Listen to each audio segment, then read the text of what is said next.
Saat ini kita berada di salah satu taman yang berada di tepi pantai, yaitu Taman Gaokan Bantilan. Taman ini merupakan sebuah taman yang terletak di Kabupaten Toli-Toli, Provinsi Sulawesi Tengah.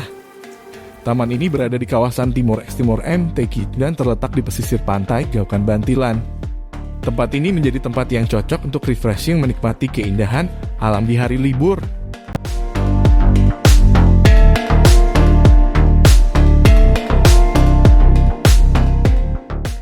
Saat memasuki taman, pengunjung akan disambut oleh pepohonan yang rindang dan segar di sekitar area taman. Selain itu, terdapat beberapa perahu nelayan yang terparkir di sekitar taman. Hingga pengunjung bisa berteduh di pepohonan yang rindang atau di aula taman dengan pemandangan yang sangat indah.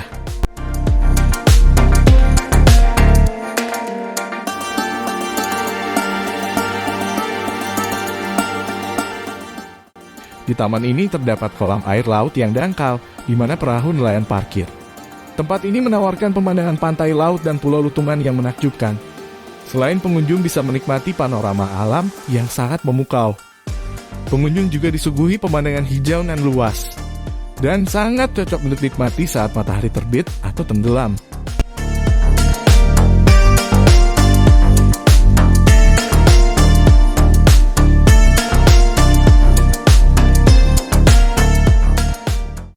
Taman Gaokan Bantilan Toli-Toli memang menjadi salah satu destinasi wisata yang menakjubkan dan menyenangkan. Dengan keindahan alam yang luar biasa dan wahana yang menarik, taman ini cocok bagi siapa saja yang ingin melepas penat dan menikmati waktu bersama keluarga atau teman-teman.